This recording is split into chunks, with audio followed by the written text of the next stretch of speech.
नमस्कार, आप बड़ी बात देख रहे हैं। मैं हूं आपके साथ शिवानी मिश्रा। और जोधपुर के महात्मा गांधी अस्पताल में नाबालिग के साथ गैंगरेप की घटना ने प्रदेश के सभी सरकारी अस्पतालों की सुरक्षा व्यवस्था पर सवालिया निशान खड़े कर दिए हैं। सवाल ये कि अस्पताल कितने सुरक्षित हैं। इस सवाल का जवाब ढूंढने एनडीटीवी राजस्थान की टीम बाड़मेर जिले के सबसे बड़े राजकीय मेडिकल अस्पताल की सुरक्षा व्यवस्था की पड़ताल करने के लिए ग्राउंड जीरो पर पहुंची। रिपोर्ट देखिए आप।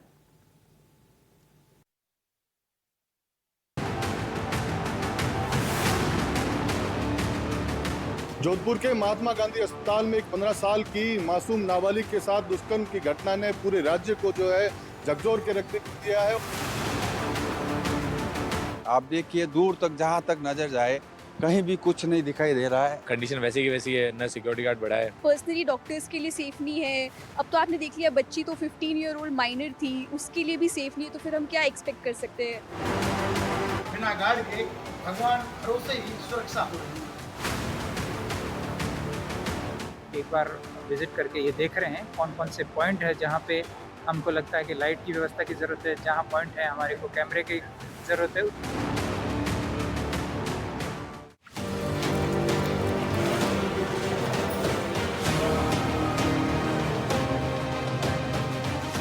जोधपुर के महात्मा गांधी अस्पताल में एक 15 साल की मासूम नाबालिग के साथ दुष्कर्म की घटना ने पूरे राज्य को जो है झकझोर के रख दिया है। और सबसे बड़ा सवालिया निशान जो है राजकीय अस्पतालों की जो सुरक्षा व्यवस्था है उस पर खड़ा कर दिया है। हम इस वक्त बाड़मेर के राजकीय मेडिकल कॉलेज अस्पताल की ये जो इमरजेंसी वार्ड है इसके आगे खड़े हैं।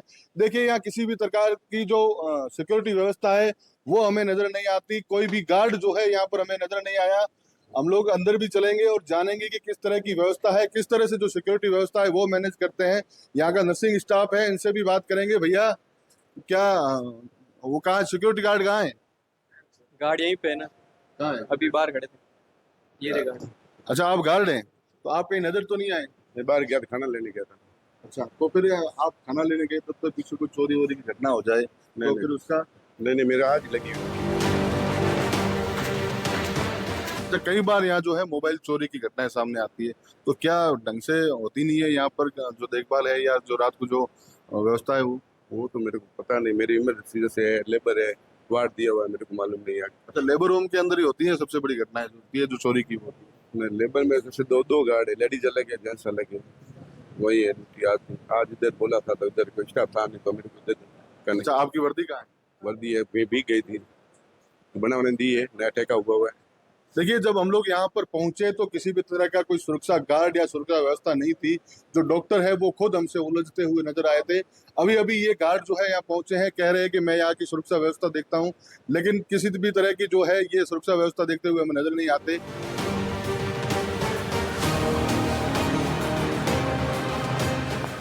ये बाड़मेर राजकीय अस्पताल का महिला एवं शिशु वार्ड है। आप देखिए, आगे एक वार्ड है, लेकिन इससे जो वार्ड जाने का जो रास्ता है, देखिए पूरी तरह से जो अंधेरा है उसकी जो आगोश के अंदर है। ऐसे में जो यहाँ पर मरीज है, मरीज के परिजन जो है वो यहाँ आते हैं तो उन्हें हर वक्त जो है अनहोनी घटना का जो डर है उनके मन में छाया रहता है। लेकिन देखिए, यहाँ पर किसी भी तरह की जो रोशनी है, लाइट की किसी प्रकार की कोई व्यवस्था नहीं है। ऐसे में जो ये अंधेरा है इससे होकर कर जो मरीज है, मरीज के परिजन है, उनको यहाँ से गुजरना पड़ता है।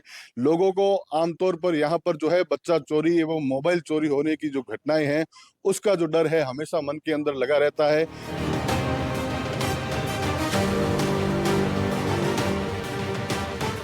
हम इस वक्त महिला एवं शिशु वार्ड के अंदर है। यहाँ पर देखेंगे कि किस तरह से जो अस्पताल प्रशासन है उसने यहाँ पर सिक्योरिटी की व्यवस्था कर रखी है। आप देखिए कि ये एक प्रसव प्रसाद एक वार्ड बनाया हुआ है। इसमें काफी मरीज जो है वो एडमिट है। यहाँ पर लोग जो है वो कोई खाना खा रहा है, कोई बैठा है, लेकिन जो सिक्योरिटी की व्यवस्था है, जो गार्ड है, जो सुरक्षा कर्मी है, वो हमें अभी तक इस वार्ड के अंदर कहीं नजर नहीं आया। देखिए, लोग अपने हिसाब से यहाँ पर बैठे हैं। हालांकि अस्पताल प्रशासन का दावा है कि यहाँ पर जो है सीसीटीवी कैमरे लगाए गए हैं, लेकिन उनका वो ठीक से काम कर रहे हैं या नहीं कर रहे हैं, उनकी कार्य प्रणाली पर भी सवाल या निशान। तो देखिए, आपने जमीनी हकीकत क्या है, अस्पतालों में क्या कुछ व्यवस्थाएं हैं, अब इस पर चर्चा करेंगे। हमारे साथ कुछ खास मेहमान जुड़ रहे हैं। सबसे पहले परिचय कराते हुए आगे बढ़ेंगे। हमारे साथ आनंद वर्धन शुक्ला जी जुड़ गए हैं, रिटायर्ड आईपीएस है, बहुत स्वागत है सर। डॉक्टर मनीष अग्रवाल हैं हमारे साथ, एचओडी हैं न्यूरो सर्जरी एसएमएस अस्पताल के। स्वागत है आपका भी। संजीव तरनाच जी हैं, वकील हैं, आपका भी बहुत स्वागत है। युगेंद्र कुमार जोशी जी हैं, रिटायर्ड एएसपी, आपका भी बहुत स्वागत है। शुरुआत आनंद जी से करना चाहूंगी। आनंद जी देखिए, अब सुरक्षा व्यवस्था तो सवालिया घेरे में खड़ी है, चूंकि अस्पताल में अगर ऐसी घटनाएं होती हैं तो लिहाजा इस पर सवाल खड़े होंगे कि आखिर क्या कुछ व्यवस्थाएं हैं, कैसे यहाँ पर सुरक्षा की गारंटी लोगों को दी जाए अगर अस्पताल में ही ऐसी घटना होती है तो।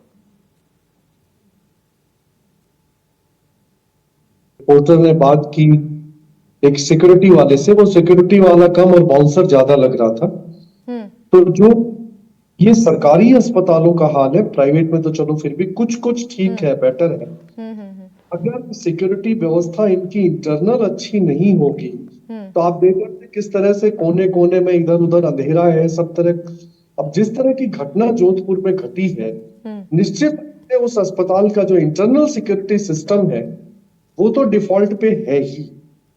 हमारी जो सामाजिक व्यवस्था उस पर भी हमें देखना पड़ेगा कि आखिर ये हो क्या रहा। ये कलकत्ता नहीं, महाराष्ट्र नहीं, भोपाल नहीं, जोधपुर नहीं, बूंदी नहीं, सब जगह वही हाल है कि हम अपनी व्यवस्थाओं को चाक चौबंद नहीं कर पा रहे। और होता यही है कि अल्टीमेटली पुलिस के ऊपर आता है। पुलिस हर जगह तो उपस्थित नहीं है। मैं जानता हूं कि जितने भी मेडिकल कॉलेज अपने राजस्थान के अंदर हैं या बाहर भी, चाहे एम्स हो या दिल्ली के मेडिकल कॉलेजेस हो, सब जगह पुलिस चौकी है। उसमें आदमी कितने हैं? 4, 6, 5। जयपुर में हो सकता है अब थाना बन गया है, ज्यादा लोग हो, लेकिन वो हर समय इंटरनल नहीं देखते हैं। बल्कि कई बार तो हॉस्पिटल का प्रशासन ही कह देता है कि भाई आप लोग बाहर रहिए, अंदर मत आइए, यहाँ मत आइए।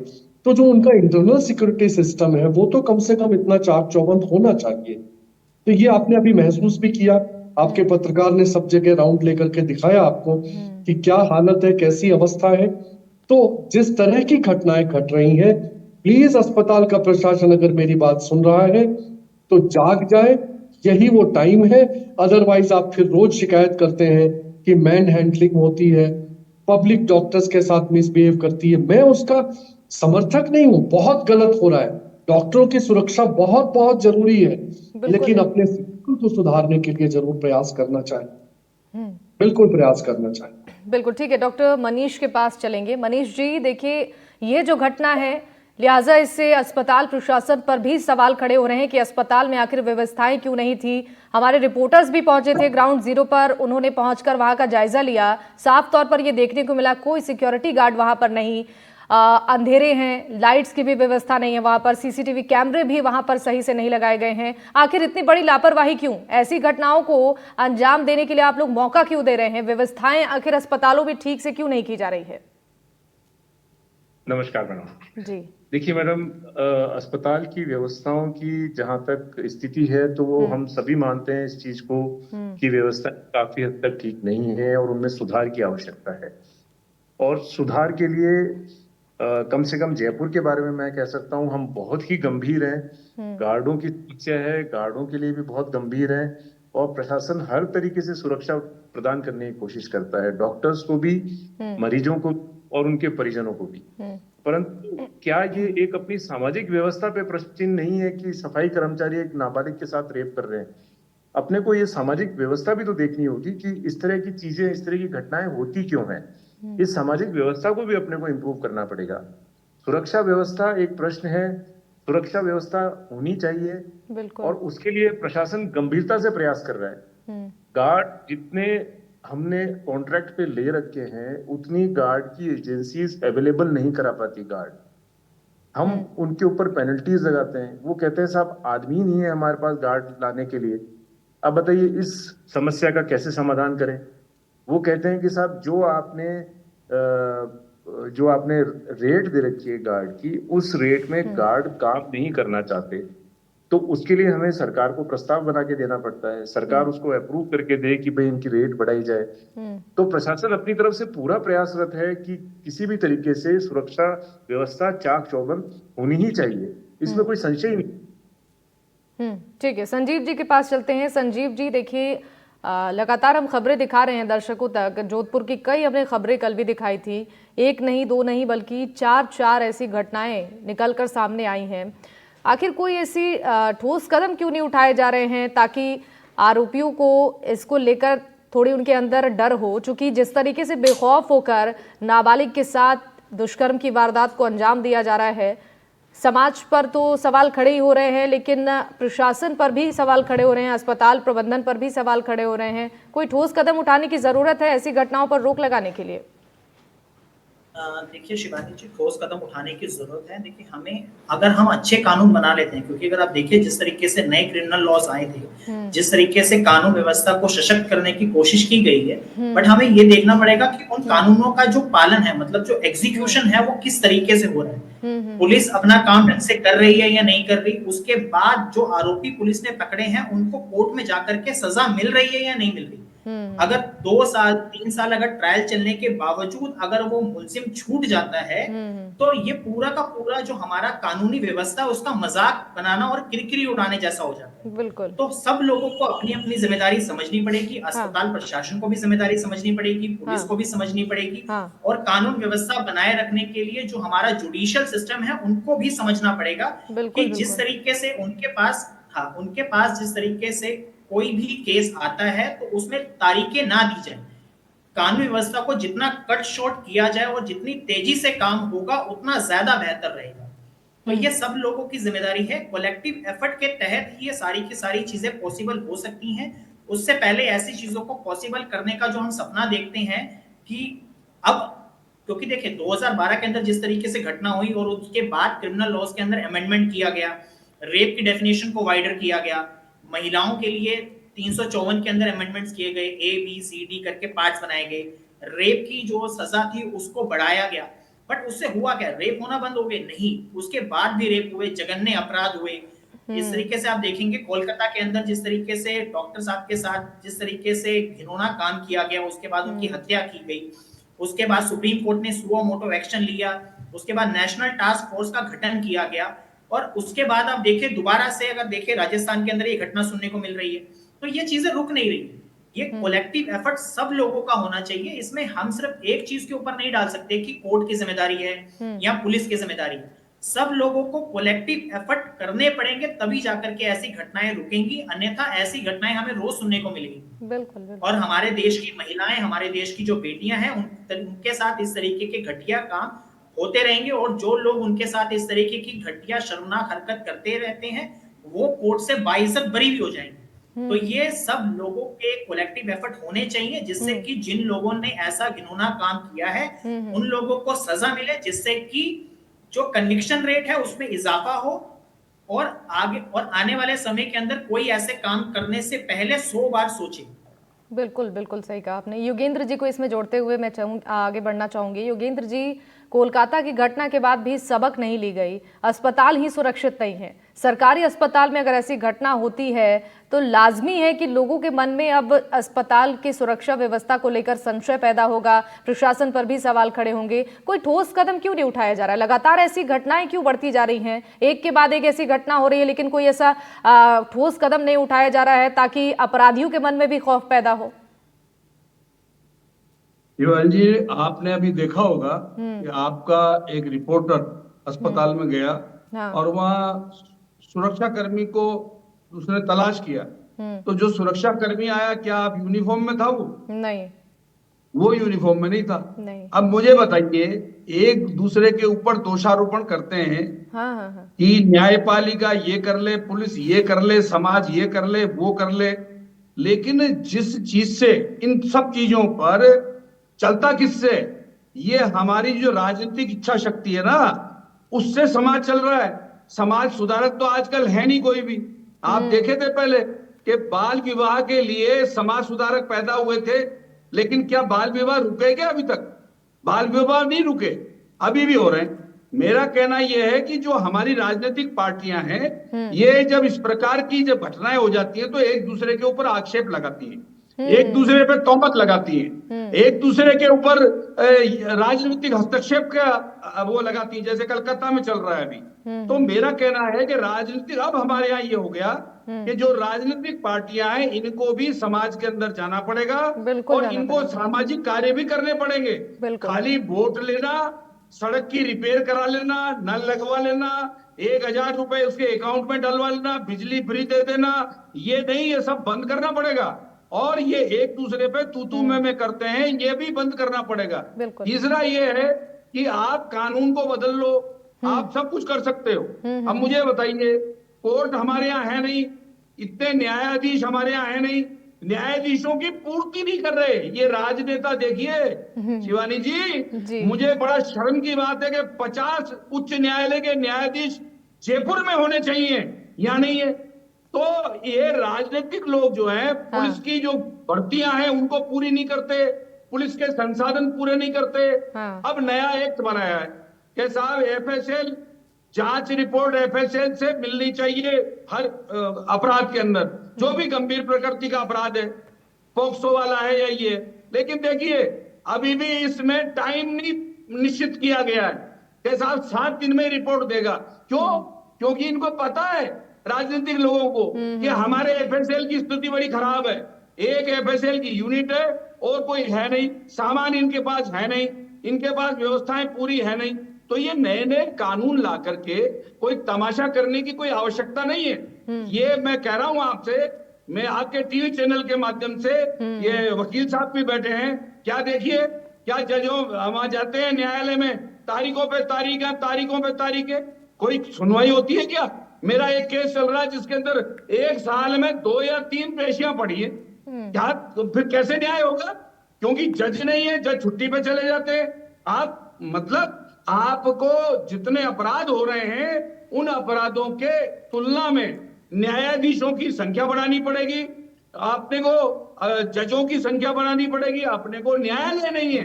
आप देखिए पोक्सो एक्ट के न्यायालय नहीं, अपराधों की तुलना में आप अदालतें तो निश्चित करेंगे ही नहीं करेंगे।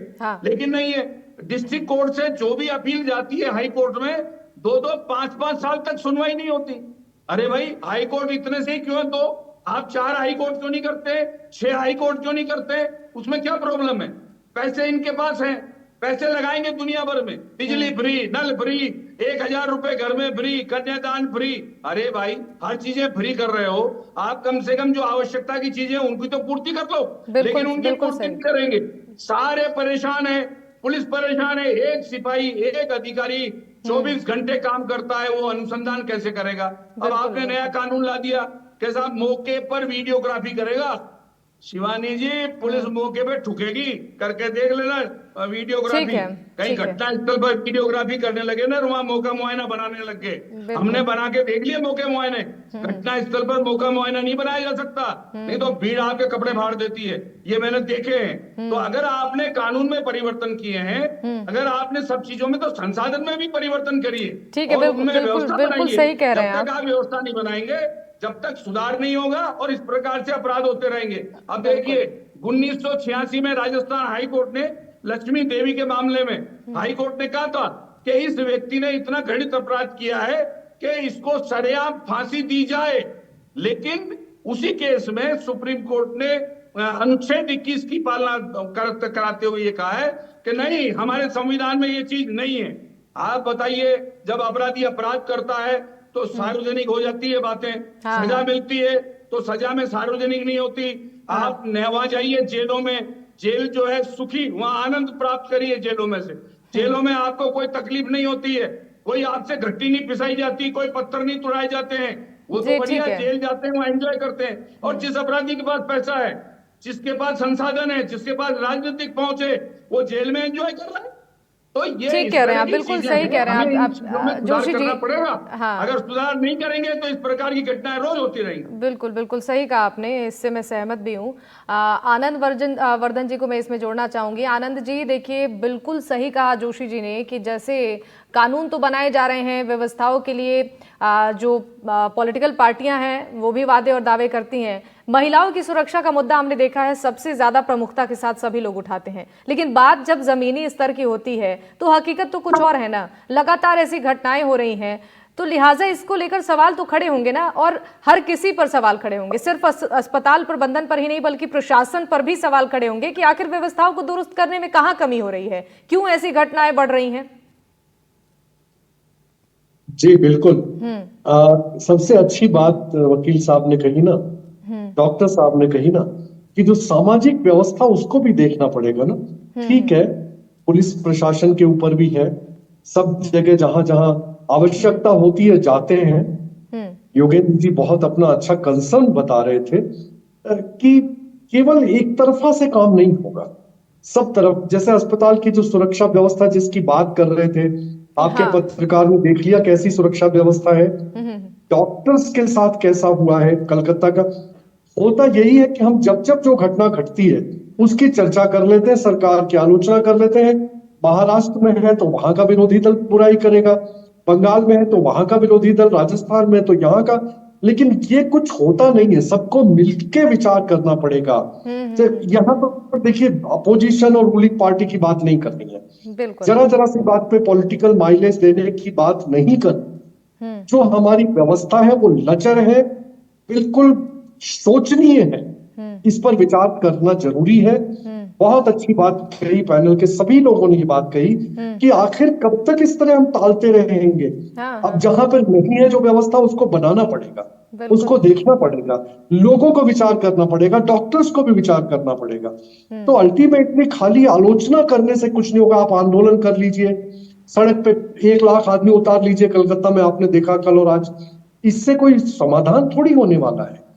ये भी सही है कि जब तक आप क्विक डिसीजन कोर्ट के नहीं कराने लगेंगे, स्विफ्ट एक्शन कोर्ट में नहीं होंगे, तब तक ऐसा ही होगा। और देखिए कुछ वेस्टर्न कंट्रीज में तो नहीं है, लेकिन मिडिल ईस्ट में देख लीजिए, कुछ ऐसे एशिया पैसिफिक कंट्रीज में देखिए बिल्कुल मिलाकर आनंद जी सभी की जिम्मेदारी है और सभी की जवाबदेही बनती है ना, सभी को मिलकर ऐसी समस्याओं का समाधान करना होगा। हम किसी एक पर सवाल नहीं होना चाहिए, फास्ट डिसीजन होने चाहिए। हाँ बिल्कुल, अदरवाइज लोगों को ये सबक नहीं मिलेगा। हाँ, और क्यों नहीं पब्लिकली होना चाहिए, पब्लिकली होना चाहिए। बिल्कुल ठीक है। डॉक्टर मनीष जी को जोड़ती हूँ मैं, डॉक्टर मनीष जी को जोड़ती हूँ मैं इसमें। और मनीष जी मेरा आपसे ये सवाल है कि अगर रात की बात तो छोड़ दीजिए, अगर दिन में भी अस्पताल में मरीज सुरक्षित नहीं है तो सवाल तो खड़े होंगे ना। आखिर जो व्यवस्थाएं हैं उसको लेकर तो अस्पताल प्रबंधन को जांच पड़ताल करनी चाहिए ना कि आखिर कमी कहाँ है, क्यों ऐसी व्यवस्थाएं हैं। व्यवस्थाओं को लेकर तो सवाल पूछे जाएंगे ना। अगर अस्पताल में दिन दहाड़े ऐसी घटना होती है,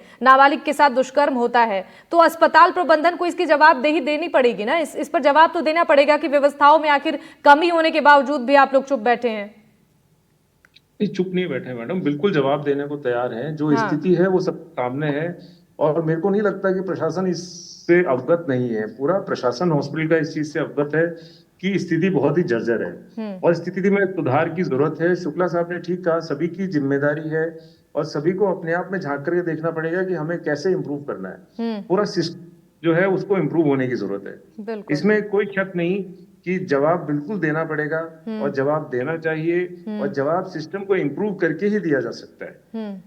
ठीक है, एक बार संजीव जी के पास चलती हूँ। संजीव जी देखिए, आपने सभी की बातें सुनी, सबका ये कहना है कि सभी की जवाबदेही है और बिल्कुल है, क्योंकि जो भी व्यवस्थाएं हैं उसको लेकर तो सभी की जिम्मेदारी बनती है कि साथ मिलकर जो समस्याएं हैं उसका समाधान करना। लेकिन ऐसी घटनाएं जो बढ़ती जा रही हैं, हमने देखा कोलकाता में इतने दिनों तक कार्य बहिष्कार रेजिडेंट डॉक्टर्स ने भी किया। कुल मिलाकर घटनाएं तो बढ़ रही हैं लेकिन इसका कोई समाधान नहीं निकल रहा है, कोई इस पर ठोस कदम नहीं उठाया जा रहा है। ये एक बड़ी लापरवाही देखने को मिल रही है। देखिए ये जैसा मैंने पहले भी बताया कि कलेक्टिव एफर्ट के तहत ही होगा। हम सारा का सारा आरोप जो है वो हमारे पॉलिटिशियंस के ऊपर नहीं दे सकते, ना सारा का सारा दोष जो है वो डॉक्टर्स को दे दिया जाए, ना सारा आरोप जो है वो हमारे पुलिस अधिकारियों को दे दिया जाए, और ना सारा आरोप हम कोर्ट के सिर पे मर सकते। देखिए सब लोगों को मिलकर के काम करना पड़ेगा और जब तक समाज इन सारे के सारे पहलुओं के ऊपर गौर नहीं करेगा और सारे के सारे अलग अलग अंगों को साथ लेकर के नहीं चलेगा, तब तक ऐसे हादसे होते रहेंगे और हम हर बार टीवी पर बैठ करके इन बारों में डिबेट करते रहेंगे। बिल्कुल बिल्कुल सही कहा आपने। कानून बनाने का काम हमारे देश के लेजिस्लेचर्स करते हैं, कानून की पालना करने का काम हमारे देश की एडमिनिस्ट्रेशन करती है, आईएएस आईपीएस ऑफिसर्स करते हैं। उसके बाद जो भी अधिकारी या कोई भी आरोपी जिसके खिलाफ कोई आरोप है उसको सजा देने का काम जो है वो कोर्ट में किया जाता है। अगर इन तीनों में से किसी से भी कोई चूक हो जाती है तो ये पूरी की पूरी जो प्रक्रिया है इसका मजाक उड़ाना हो जाता है। अगर अभी आप देखें जिस तरीके से 1 जुलाई से जिस तरीके से नए कानूनों की बात की गई, जिसमें बताया गया कि आपको इतने दिनों के अंदर चार्जेस फ्रेम करने हैं, जिसमें बताया गया कि बिल्कुल, पहली तारीख मतलब जिस कुल दिन मिलाकर पड़ेगी, देखिए, कुल हाँ मिलाकर जी। संजीव जी सभी को आगे बढ़ना होगा और अपनी अपनी जिम्मेदारियों का निर्वहन अच्छे से करना होगा। एक छोटा सा रिएक्शन में योगेंद्र जी से लेना आरोप चाहूंगी, प्रत्यारोप से समय थोड़ा शिवानी कम है, जी माफ कुछ नहीं कीजिएगा। होने वाला, एक छोटा सब सा लोगों को रिएक्शन अपनी जिम्मेदारी योगेंद्र जी समझनी आपसे, जल्दी जवाब दीजिएगा सर। जी बहुत अच्छी डिबेट हुई है और इस प्रकार की डिबेट आप लगातार करते हैं, धन्यवाद है। मैं ये कहना चाहता हूं, पहले भी मैंने कहा कि जितने बड़े बड़े अस्पताल हैं, जितनी बड़ी संस्थाएं हैं, हॉस्पिटल हैं, ये CISF के अंडर में दे देनी चाहिए। मेरे ख्याल से कलकत्ता में इस चीज को लागू किया गया है। दूसरा, जैसे जयपुर की भी स्थिति कोई ज्यादा ठीक नहीं है। अभी यहाँ रेजिडेंस डॉक्टर थी एक लेडी, उसने अपने रेजिडेंट दो क्लासमेट के बारे में शिकायत की थी, उसको सस्पेंड किया गया है।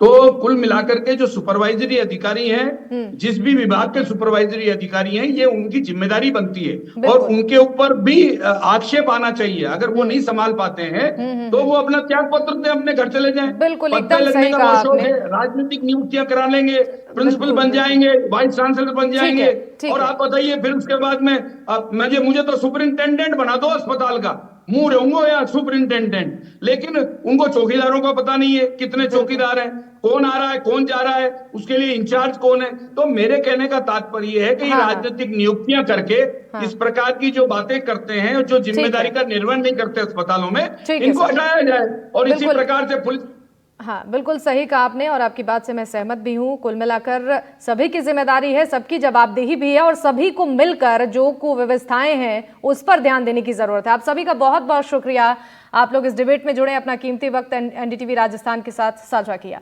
और इसी के साथ इस चर्चा में फिलहाल के लिए बस इतना ही। तमाम खबरों के लिए आप देखते रहिए NDTV राजस्थान। नमस्कार।